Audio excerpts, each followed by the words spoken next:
स्त्री के पास ऐसी कौन सी चीज है जो मनुष्य को धनवान बना देती है। जय श्री कृष्णा। प्रिय दर्शक बंधुओं, एक बार पुनः स्वागत है आप सभी दर्शक बंधुओं का दर्पण ज्ञान गागर यूट्यूब चैनल में। प्रिय दोस्तों, आज आपके समक्ष बहुत ही ज्ञानवर्धक व मोटिवेशनल कहानी लेकर के हम उपस्थित हुए हैं। प्रिय दोस्तों, आज की इस कहानी में आप जानेंगे कि स्त्रियों के पास सबसे अनमोल चीज क्या है जो मनुष्य को धनवान बना देती है। तो प्रिय दोस्तों, वीडियो शुरू करने से पहले मेरा आपसे विनम्र निवेदन है कि यदि आपने अभी तक हमारे चैनल को सब्सक्राइब नहीं किया है तो प्लीज आप हमारे चैनल दर्पण ज्ञान गागर यूट्यूब चैनल को अभी सब्सक्राइब कर लें, वीडियो को लाइक करें, अच्छे कमेंट करें और हो सके तो अपने सगे संबंधियों व मित्रों तक शेयर अवश्य करें प्रिय दोस्तों, ताकि उन्हें भी वीडियो में बताई हुई ज्ञानवर्धक बातों का लाभ प्राप्त हो सके। तो प्रिय दोस्तों, आपसे मेरा विनम्र निवेदन है बिना स्किप किए हमारी इस कहानी के अंत तक बने रहें, क्योंकि प्रत्येक कहानी से कोई न कोई सीख अवश्य ही प्राप्त होती है। इसलिए कहानी के अंत तक अवश्य ही बने रहना। हो सकता है ये कहानी आपके जीवन में एक बहुत बड़ा बदलाव कर दे। प्रिय दोस्तों, एक बार एक बादशाह अपने महल की छत पर टहल रहा था। टहलते टहलते उसकी नजर उसके महल के नजदीक ही बने एक घर की छत पर पड़ी, जिस पर एक बहुत ही खूबसूरत स्त्री अपने कपड़ों को सुखा रही थी। प्रिय दोस्तों, उस बादशाह ने उस सुंदर औरत को देख करके अपनी बांदी को तुरंत बुलाया और उससे पूछा कि हे बांदी, ये पड़ोस में जो कपड़े सुखा रही है ये किसकी पत्नी है। तो बांदी ने बड़े ही अदब से उत्तर दिया कि हे जहांपना, ये आपके मंत्री की बीवी है। अब तो प्रिय दोस्तों, जैसे ही बादशाह को ये बात पता चली कि ये मेरे मंत्री की पत्नी है, फिर तो वह उस स्त्री पर दीवाना हो गया और मन ही मन उसे प्राप्त करने का विचार बनाने लगा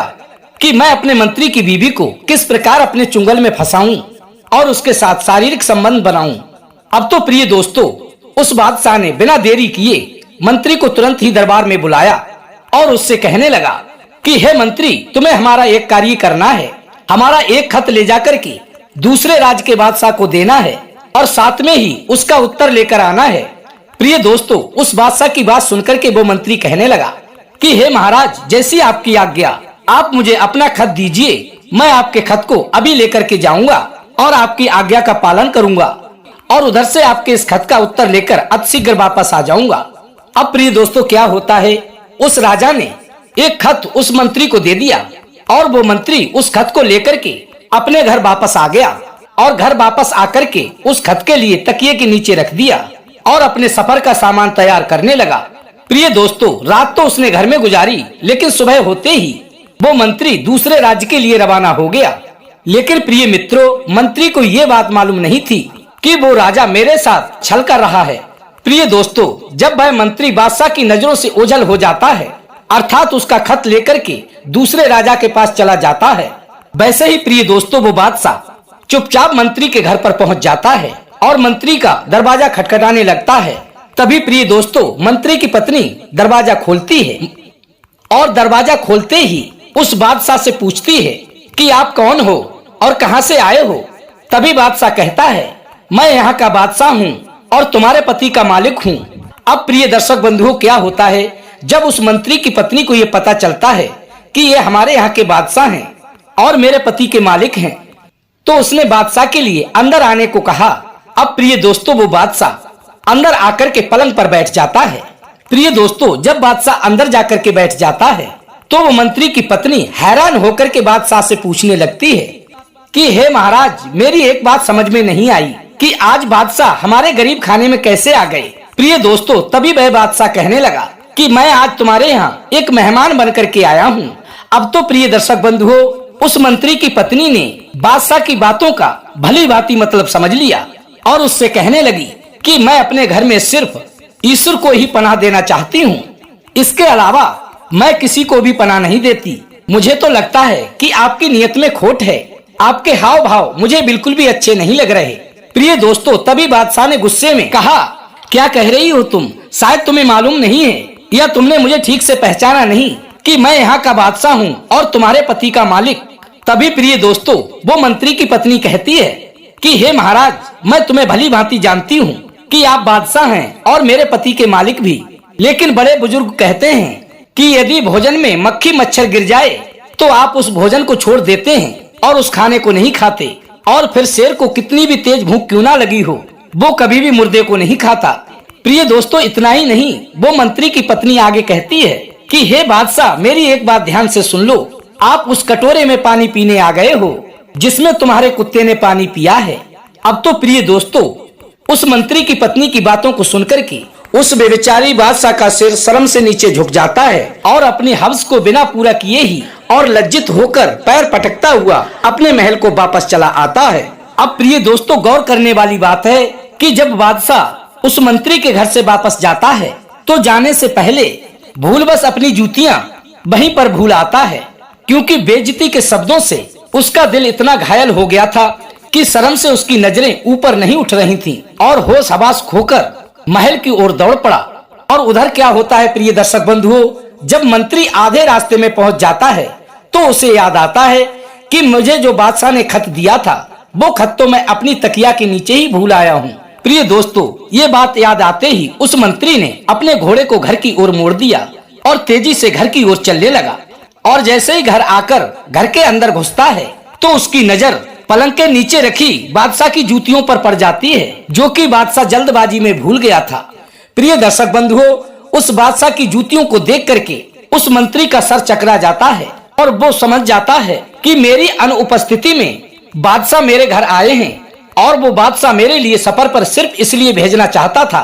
कि ताकि वह मेरी पत्नी के साथ अपना मतलब पूरा कर सके, यानी कि अपनी हव्स को मिटा सके। अब प्रिय दर्शक बंधुओं, वो मंत्री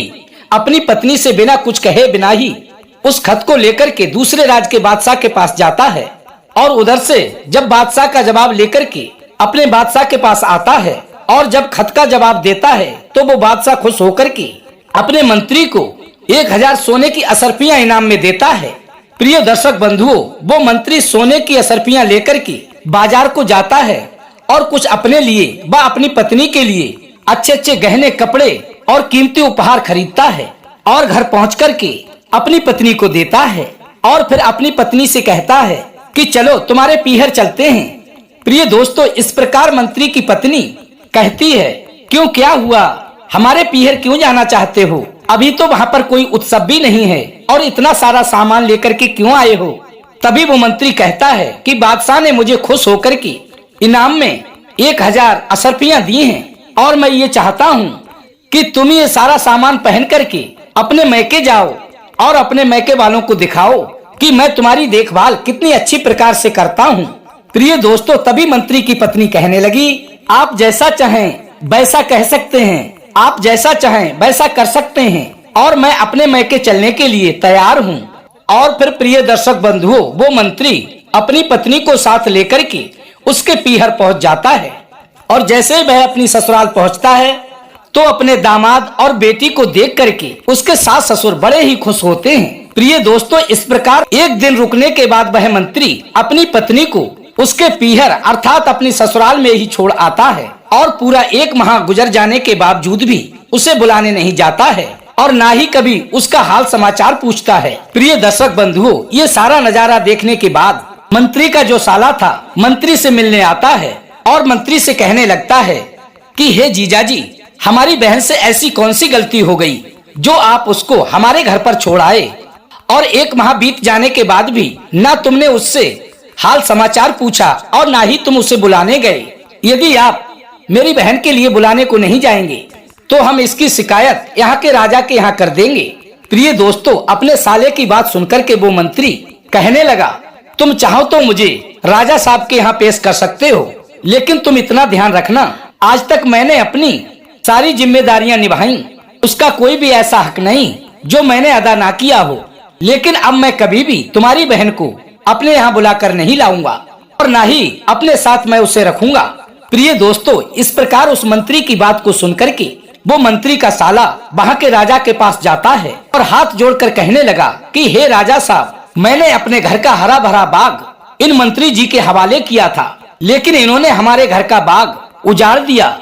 उसके सारे फल तोड़कर खा लिए और फिर वह बाग हमारे लिए वापस कर दिया। अब प्रिय दोस्तों, इस प्रकार उस राजा ने जैसे ही उस मंत्री के साले की बात सुनी तो उन्होंने तुरंत ही मंत्री को दरबार में बुलाया और उससे कहने लगे कि तुम बताइए, ये तुम्हारा साला जो कुछ कह रहा है वह सच है? क्या तुम्हें अपनी सफाई में कुछ कहना है? प्रिय दोस्तों, तभी मंत्री कहने लगा कि हे राजा साहब, जो बाग इन्होंने मुझे दिया था उससे बेहतर हालत में वो बाग मैंने इन्हें वापस कर दिया है। तभी वो राजा साहब पूछते हैं, क्या मंत्री ने जो बाग तुम्हारे हवाले किया है उसकी हालत वैसी ही है